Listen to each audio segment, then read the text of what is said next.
আপনার জীবনে অর্ধাঙ্গিনীর ভূমিকা কি হতে পারে? আপনি বলবেন সেরকমই যেমন আমার জীবনে রুক্মিণীর ভূমিকা। এটা সত্যি, কিন্তু এটাও সত্যি কথা যে আমার আর রুক্মিণীর এই সম্পর্ক তাকে আরো গভীর করার জন্য অত্যন্ত প্রয়োজনীয় হলো আমরা প্রথমে বন্ধু হই।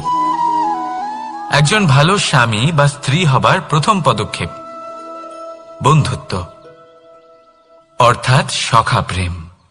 যতক্ষণ না এক স্বামী স্ত্রী নিজেদের সম্পর্কে বন্ধুত্বের মাহাত্ম্য বুঝতে পারবেন না, ততক্ষণ এই সম্পর্ক যেন অপূর্ণ থেকে যাবে। আর তারপর এই সম্পর্কে জন্ম নেয় সেই অনুভূতি, যেমন অধিকার, যেমন অভিমান। এই দুই ভাবনা যা এই সম্পর্ক ভাঙার প্রথম পদক্ষেপ হয়ে থাকে। সেই জন্য নিজের দাম্পত্য জীবনে অধিকার ফলানোর আগে নিজেকে জিজ্ঞাসা করুন, আপনি কি আপনার জীবনসঙ্গীর সব থেকে ভালো সখা হতে পেরেছেন? সম্পর্ক আরো উন্নত হবে। রাধা রাধা। বিবাহ। একজন নারীর জীবনে বিবাহের গুরুত্ব কতটা? আসুন আমরা কথা বলি রুক্মিণীকে নিয়ে। একজন নারী যিনি পবিত্র মানসিকতা নিয়ে কাউকে ভালোবেসেছেন, তাকে বিয়ে করতে চেয়েছেন। এবার বিয়ে মানে কাউকে পাওয়া, মানে কারোর হাত ধরে আগামী সমস্ত জীবন তার সাথে কাটিয়ে দেওয়া। এবার আমার হাত ধরে রুক্মিণী বিয়ের সুখ তো নিশ্চয়ই পেয়েছে, কিন্তু ওর এই প্রেমের যাত্রা এর অন্ত হলো না, বরং তা শুরু হলো। এবার রুক্মিণীর জীবনে সেই অধ্যায় শুরু হয়ে গেছে যেখানে ওকে সেই মানুষকে বুঝতে হবে যার হাত ধরে সমস্ত জীবন অতিবাহিত করার সিদ্ধান্ত নিয়েছে সে। এবার এরকম একটা সময় প্রত্যেকের জীবনে এসে থাকে। প্রত্যেকের মানে আপনারও। আপনার জীবনেও এমন এক সময় আসবে, তার জন্য তৈরি থাকুন। নিজের মনে যা যা বিকার আছে তা কোথাও ত্যাগ করে আসুন, আর পরিশুদ্ধ ভালোবাসা দিয়ে, পবিত্র মন দিয়ে নিজের জীবন সাথীকে বোঝার চেষ্টা করুন, কোনো আশা না রেখে। যদি এরকম করতে পারেন তবেই কঠিন পরীক্ষায় উত্তীর্ণ হবেন, নয়তো নয়। রাধা রাধা। অনেকে আমাকে অনেকবার জিজ্ঞেস করেছেন যে কানাই, রুক্মিণী হলো তোমার অর্ধাঙ্গিনী, তাহলে কেন ওর এই যাত্রা এত কঠিন হলো? কেন তোমার এই অগাধ অখণ্ড ভালোবাসা পাওয়ার জন্য ওকে এত কঠিন পরীক্ষার সম্মুখীন হতে হলো? আসুন আমি আপনাকে একটা কথা বোঝাই। অগাধ অখণ্ড ভালোবাসার এই পথ তা তো কঠিনই হবে। এবার এরকমই এক যাত্রা করতে হয়েছে রুক্মিণীকে, পরিশুদ্ধ ভালোবাসা বুঝতে পারার যাত্রা।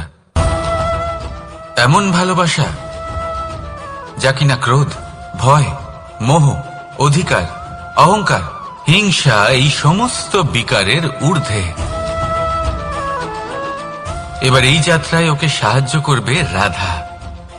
আর শুধু তাই নয়, আমি আপনাকে বলি, সংসারের প্রত্যেক নারী এই যাত্রা করে থাকেন। এবার যে নারী এই যাত্রার শেষ পর্যন্ত পৌঁছতে পারেন, তিনি এক উচ্চ স্তরে পৌঁছে যেতে পারেন, যেখানে তাকে বলা হয় অর্ধাঙ্গিনী। রাধা রাধা। সমস্যা। এবারে বলুন, সমস্যা কার জীবনে নেই? প্রত্যেকের জীবনে সমস্যা থাকেই। হ্যাঁ ঠিক আছে, জীবন আছে যখন, তখন সময়ের সাথে সমস্যাও আসবে, কিন্তু প্রত্যেক সমস্যাই কি সময়ই নিয়ে আসে? না, আপনি সমস্ত সমস্যার দায় সময়কে দিতে পারেন না। বেশিরভাগ সমস্যা তো এমন হয়ে থাকে যাদের আমরা নিজেরাই ডেকে আনি। হে সমস্যা, এসো, আমি তোমার জন্য অপেক্ষা করছি। কিভাবে? এবার এটা নির্ভর করছে আপনার হ্যাঁ বা না এর ওপরে। বেশিরভাগ সমস্যাই এই জন্য আসে যেহেতু আমরা বারবার হ্যাঁ বলতে থাকি, আর বেশিরভাগ সমস্যা এই জন্যই আসে যেহেতু আমরা সঠিক সময় না বলতে পারি না। সেই জন্য না ভেবে চিন্তে কোনো কথা বা কোনো প্রস্তাবে সমর্থন করলে তা আপনাকে খুব বড় বিপদে ফেলে দিতে পারে। সেইখানেই কখনো না না বলতে পারা তা আপনাকে তার থেকেও বড় বিপদে ফেলে দিতে পারে।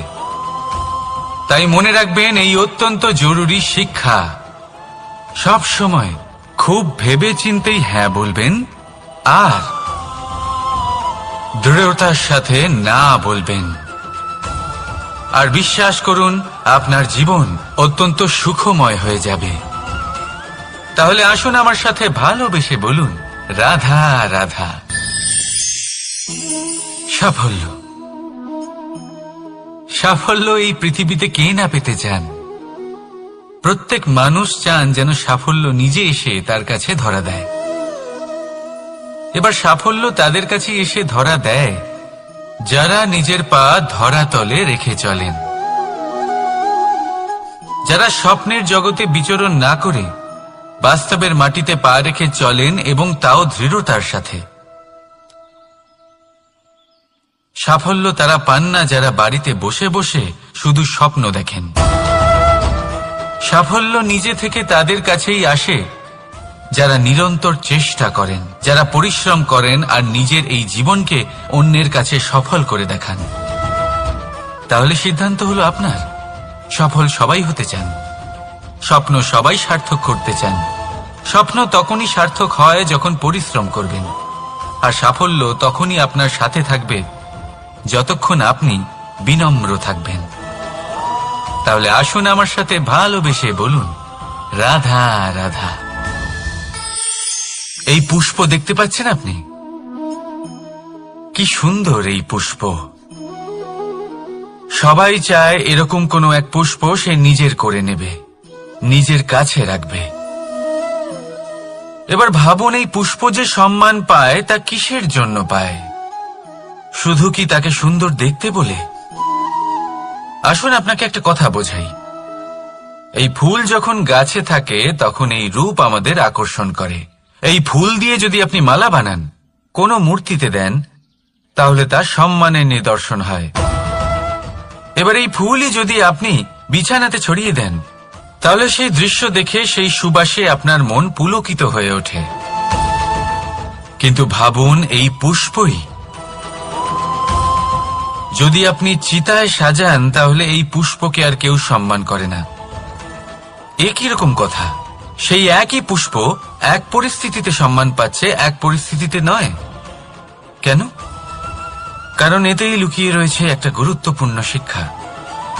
এর সারমর্ম হলো এটাই যে এই সম্মান ব্যক্তি বা বস্তুকে করা হয় না, সম্মান করা হয় সময় এবং পরিস্থিতিকে। এবার এই যে সময়, তা কখনোই আমাদের বশে থাকে না। আমাদের বশে থাকে পরিস্থিতি। আমাদের পরিস্থিতি কেমন হবে তার সিদ্ধান্ত স্বয়ং আমরাই নিই। আর যেরকম আমাদের পরিস্থিতি হবে সেরকমই আমাদের সম্মান করা হবে। তাহলে আসুন আমার সাথে ভালোবেসে বলুন, রাধা রাধা। আপনি কখনো কোনো ঝর্ণার ধারে বসে থাকুন আর সেই ধ্বনি শুনতে থাকুন।